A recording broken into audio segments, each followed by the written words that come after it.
Bismillahirrahmanirrahim. Ikhwatal iman, tema kita pada kesempatan pagi ini adalah rasa tenang dalam takut kepada Allah. Satu hal yang paling mahal akhir-akhir ini adalah rasa tenang. Dan subhanallah, dokter juga menegaskan bahwa pasien yang sakit itu 70% bukan karena obat dan terapi apapun, tetapi kesembuhan yang berasal dari dalam diri pasien tersebut. Atau sekarang lebih kita kenal dengan istilah imunitas. Di dalam kitab At-Tib An-Nabawi, Ibnu Qayyim juga menegaskan bahwa perasaan tenang, di dalamnya ada tawakal kepada Allah, itu sudah setengah dari kesembuhan. Maka beliau tegaskan, fa ahsanu dawain lidain iradatus syifa. Sebaik-baiknya obat bagi setiap penyakit itu adalah kemauan untuk sembuh. Abdullah bin Muhammad ini keheranan dan memberanikan diri untuk bertanya, gerangan apa nikmat yang telah diberikan oleh Tuhanmu kepadamu sehingga kau sedemikian rupa memuji Tuhanmu? Apa jawaban sosok tersebut? Kisanak, kalau bahasa kitanya, saudara, seandainya Allah Tuhanku memerintahkan semua kilat saat ini menghanguskan jasadku, memerintahkan seluruh air lautan untuk menenggelamkanku, dan memerintahkan bumi untuk menelan jasadku, sungguh itu semua lebih ringan dan kecil bagiku dibandingnya hilangnya lisanku yang senantiasa memuji dan bersyukur kepada Tuhanku. Subhanallah, bagi Abu Kilabah, kehilangan jiwa itu lebih kecil dibandingkan kehilangan lisan. Dan lisan itu dipakai untuk bersyukur dan terus memuji Tuhannya. Apatah lagi cobaan yang kita rasakan hari ini. Bukan hanya hari ini, pada masa-masa lampau dan seterusnya, ternyata rahasianya dalam Al-Quran itu Allah katakan wala nuziqannakum. Itu bahasa Al-Qurannya hanya dicicipkan, bukan dirasakan, Pak. Zaqa yazuku itu bahasa Arabnya, hanya dicicipkan. Yang namanya nyicip itu nggak pernah banyak, Pak. Bahkan dalam ayat yang lain Allah tegaskan, banyak di antara kita yang hafal ayat ini, walanabluwannakum bisyai'in. Allah mulai dengan kalimat bisyai'in, baru minal khawf wal ju' dan seterusnya. Hanya sedikit rasa takut. Ternyata corona itu bagi Allah sedikit rasa takut. Bisyai'in, berarti kadang-kadang kita yang salah berarti menyikapinya. Ya. Maka ikhwatal iman yang Allah muliakan, dari beberapa kisah tadi kita temukan ternyata orang-orang hebat, orang-orang soleh terdahulu sebelum kita, rasa takutnya kepada Allah luar biasa. Inilah salah satu yang hilang dari kehidupan kita hari ini, sehingga hanya ketakutan yang tidak beralasan. Maka Nabi menegaskan di dalam satu hadis riwayat Abu Daud, man khafallah akhafallahu kulla syai' wa man la yakhafullah wa la yakhafu alaihi kulla syai. Siapapun yang takut hanya kepada Allah, maka Allah akan membuat semua yang ada di dunia ini takut kepadanya. Dan siapapun yang tidak takut kepada Allah, maka tidak akan ada yang takut kepadanya. Kalau ada suami yang curhat, kok kelihatannya anak istri saya nggak ada takut-takutnya, dalam arti hormat di sini kepada saya ya. Jawabannya yang pasti, kenapa anak istrinya tidak takut kepada dia? Ya karena dia tidak takut kepada Tuhannya. Karena garansi Nabi begitu. Siapapun yang tidak takut kepada Allah, maka tidak akan ada yang takut kepada dia. Kenapa seorang pemimpin tidak ditakuti oleh rakyatnya, dalam arti dihargai dan dihormati oleh rakyatnya? Karena dia pun tidak takut kepada Tuhannya. Ini jangan dikonotasikan pemimpin yang paling tinggi ya. Semua pemimpin di segala lini, aspek, segala level, mulai dari RT, RW, RT bengok tiap minggu ngajak warganya kerja bakti, nggak ada yang mau hadir. Ya, RT-nya harusnya evaluasi, itu yang pertama. Dia takut nggak sama Tuhan? Kalau dia nggak takut sama Tuhan, jangan berharap akan ada ketaatan dan kepatuhan kepada dia. Maka ikhwatal iman yang Allah muliakan, ternyata semua kenikmatan dunia, khususnya kenikmatan yang bernama as-sakinah, ketenangan, itu akan lahir dari rasa takut kepada Allah. Maka bisa disimpulkan bahwa mereka yang tidak memiliki rasa takut tidak akan memiliki ketenangan dalam hidupnya. Subhanallah, salah satu tempat yang menenangkan itu adalah masjid. Ya seperti ini kan tenang. Kalau ada orang masuk duduk ibadah di dalam masjid tapi nggak merasakan tenang, bahaya itu. Berbahaya itu. Mau apapun kegiatannya, selama itu tidak bersifat uzur syar'i, berarti nggak tenang itu. Kalau di dalam masjid saja sudah tidak tenang, apalagi di tempat-tempat yang lain. Ketakutannya di dalam masjid luar biasa, apalagi di tempat-tempat yang lain. Subhanallah, Bapak Ibu sudah banyaklah mendengar tentang berita kekinian tentang pandemik ini. Ini kan sebenarnya bahasa mudahnya ini the engineering of fearness.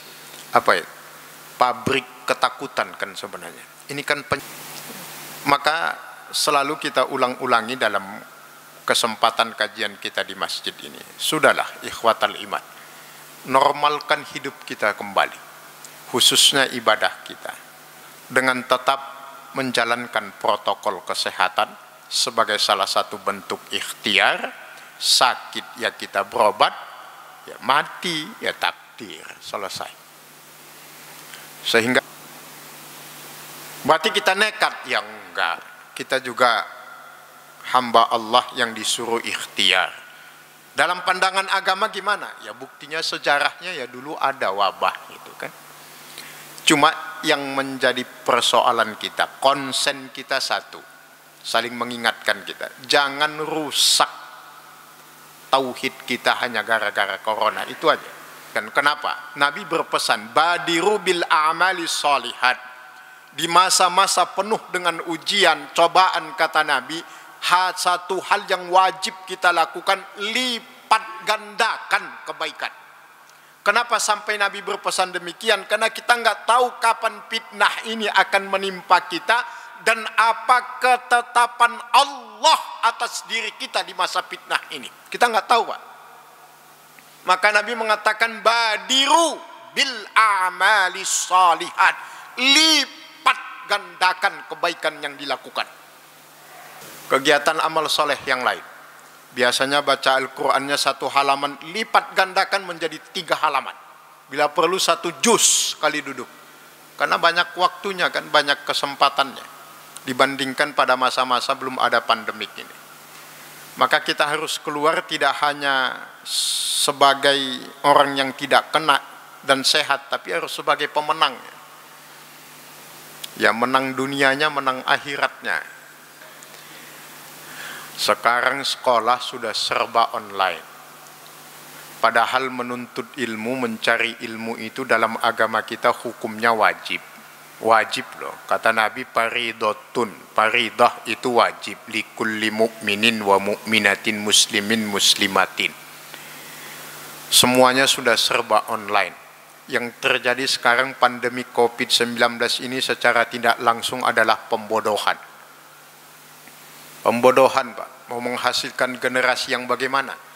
Baru kali ini ada orang sekolah mulai dari daftar sampai tamat nggak kenal sama gurunya, Pak. Nggak ketemu, online terus sama gurunya. Nggak punya teman anak kita nggak punya teman, nggak punya guru, semuanya online. Dan Bapak Ibu tahu sendiri cucu anaknya bagaimana kalau lagi online, apa nggak ada yang serius? Jarang yang serius, Pak. Anak saya tanya, dapat apa nak ini? Enggak dapat apa-apa. Ya karena keterbatasan suara, teknologi dan sebagainya. Ditambah lagi pengajian yang sifatnya informal begini, hilang juga, tambah bodoh masyarakat kita. Kalau udah bodoh, udah tinggal kemungkinan cuma satu dibosai. Maka alhamdulillah, teruslah kita berbuat untuk agama Allah ini, walaupun hanya pengajian, hal kecil yang bisa kita lakukan. Ala kulli hal yang terpenting nanti di akhirat kita bisa mengadu kepada Tuhan kita, mengajukan argumen, ya Allah saya sudah berbuat, kami sudah berbuat, minimal saya sudah ikut ngaji ya Allah, itu sudah bagian dari membela agamamu.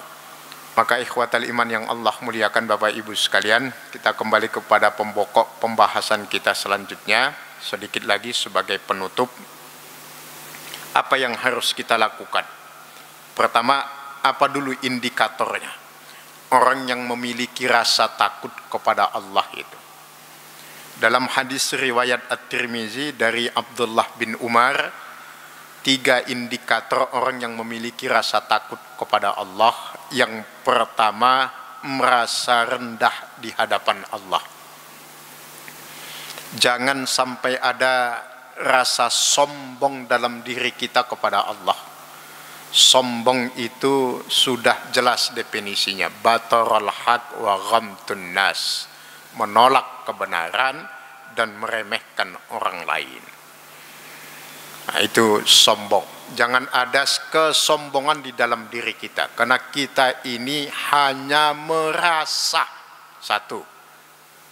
Yang kedua, kita ini hanya salah satu, bukan satu-satunya. Salah satu. Dan itu hanya merasa, belum tentu aslinya begitu, realnya begitu. Yang ada kan merasa kuat, merasa pintar, merasa kaya, merasa hebat, hanya merasa. Dan hati-hati, ternyata penyakit merasa itu awalnya dilakukan oleh iblis. Kan begitu dalam Al-Quran Allah tegaskan. Bagaimana iblis diperintahkan sujud kepada Adam, dia nggak mau. Dia membangkang perintah Allah karena dia merasa lebih hebat, lebih tinggi, lebih mulia daripada Adam. Jadi merasa. Itu aslinya perbuatan iblis. Merasa lebih hebat, merasa lebih kuat, merasa lebih ini. Hati-hati. Dan yang kedua, kita ini hanya salah satu, bukan satu-satunya. Jadi merasa rendah, merasa hina di hadapan Allah yang maha kuasa, yang maha segala-galanya. Allah an-nasu fit tanzim wallahu fit takdir. Itu harus selalu hadir dalam hidup kita. Allah yang menentukan, manusia hanya merencanakan. Kita bisa membuat rencana sedemikian rupa, kalau kata Allah tidak, ya tidak. Kalau kata Allah iya, ya iya. Maka Allah yang berkuasa, la haula wa la quwata illa billah. Tapi ada juga yang mengatakan gak ada campur tangan Tuhan dalam hidup kita ini, semuanya ini hasil usaha kita. Itu juga nggak benar. Maka kita disebut akidah wasitiyah, akidah pertengahan. Ada usaha dan ada takdir Allah dalam hidup kita. Maka ada tagline, doa tanpa usaha itu bohong, usaha tanpa doa itu sombong. Maka wujudkanlah semua itu di dalam bentuk usaha maksimal yang kita sebut ikhtiar, kemudian setelah itu tawakal. Faiza azamta fatawakkal 'alallah. Kalau sudah kau sempurnakan usahamu, sekarang tawakal kepada Allah. Protokol kesehatan sudah kita patuhi, yes. Dari mulai 3M sampai 5M, tapi kita masih kalah karena ada juga yang 13M, 17M malahan. Baik, itu yang pertama. Yang kedua, merasa bahwa kebaikannya masih sedikit. Ya, jangan kita merasa kebaikan kita sudah sedemikian rupa, tetapi selalu masih merasakan amal solehnya masih sedikit, sholatnya masih sedikit, baca Qur'annya masih sedikit, semuanya masih sedikit, sehingga melipat gandakan kebaikannya. Dan yang ketiga, merasa dosanya masih banyak. Itulah 3 indikator mereka yang sudah memiliki rasa takut kepada Allah. Kalau nggak ada 3-3-nya ini, itu berarti belum punya rasa takut. Itu penting. Bagaimana menumbuhkan rasa takut ini? Yang pertama, ingatlah betapa kita lemah dan Allah yang kuat. Ini jangan sampai hilang dari hidup kita. Makanya filosofi kenapa sholat itu kalimat yang paling banyak diucapkan Allahu Akbar, karena memang itu momentum kita menyerah kepada Allah, menyerahkan segalanya. Allahu Akbar. Takbir dimulai dengan takbir. Takbir itu posisi tangan orang menyerah, menyerah kepada Allah. Allahu Akbar, nyerah.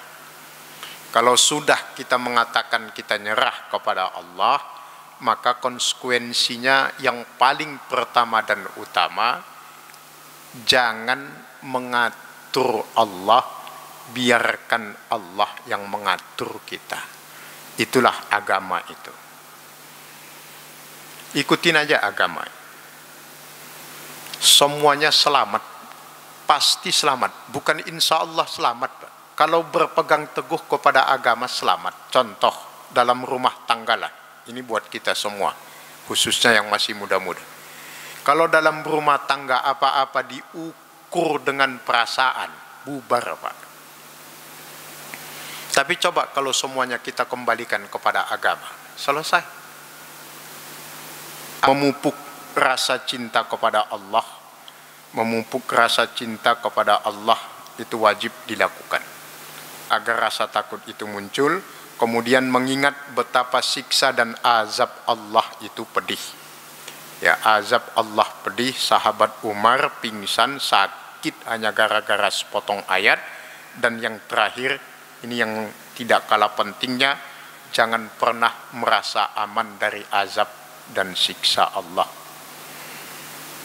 Sebab kematian tidak pernah mandang umur dan tidak pernah menunggu kita sakit. Jadi jangan pernah merasa kita aman dari azab Allah, merasa senantiasa dalam pengawasan Allah. Ya. Kalau sudah merasa aman dari azab Allah, ya minimal jadi malas ibadahnya itu. Usi nafsi wa iyakum, dan penutupnya jangan pernah berputus asa dari rahmat Allah. La yai'asu min rauhillah illal kafirun. Tidak ada yang berputus asa dari rahmat Allah kecuali orang-orang kafir. Sebanyak apapun dosa dan kesalahan, ampunan Allah lebih luas. Hakul yakin. Ya Allah Ustaz, gimana nih? Saya dulu kan begini, nggak penting dulu itu, Pak. Sekarang dan yang akan datang. Yang penting istiqomah. Susah, paksa. Harus dipaksa, karena setan juga mati-matian loh, Pak. Setan itu mau menggelincirkan kita. Nah sekarang kita lawan dengan mati-matian dalam taat kepada Allah. Talbis iblis itu, Pak. Talbis namanya. Kalau dulu iblis nyuruhnya maksiat, sekarang bagaimana kemaksiatan itu dipoles menjadi kebaikan, itu namanya talbis itu. Dan itu yang paling berbahaya. Sama dengan analogikanya Imam Az-Zahabi, penulis buku Al-Kabair, menghindari dosa besar itu mudah. Insya Allah kita terhindarlah. Udah nggak ada yang kedukun, nggak ada yang macam-macam lah. Cuma yang paling berbahaya kata beliau, menghindari dosa kecil yang menjadi dosa besar. Itu yang paling sulit. Dosa kecil itu bisa menjelma jadi dosa besar akibat meremehkan. Apa contoh meremehkan? Selalu ada kata-kata gitu doang, padahal ya nggak benar. Hati-hati, itu namanya tahawun. Jadi dosa ya emang nggak besar, bukan dosa besar, tapi kalau diremehkan ya jadi dosa besar jadinya. Sama kayak analogika duri kecil ya, tapi kalau nggak dicabut bisa jadi bengkak itu kaki. Itu namanya meremehkan. Yang kedua ya istimrar, dilakukan berulang-ulang. Sholat tidak tepat waktu itu dosa, tapi kategorinya bukan dosa besar ya. Tapi kalau sekali, dua kali, bahkan berkali-kali, bahkan jadi rutinitas, ya bahaya. Maka yang benar itu sholat di awal waktu, bukan sholat tepat waktu. Kalau sholat tepat waktu biasanya dia zuhur jam 2, jadi sholat jam 2 tepat waktu namanya, waktunya dia. Yang benar itu ya waktunya sholat itu, makanya di awal waktu. Baik Bapak Ibu yang Allah muliakan, ini saja. Ada pertanyaan? Nggak ada, alhamdulillah. Kita sama-sama munajat kepada Allah.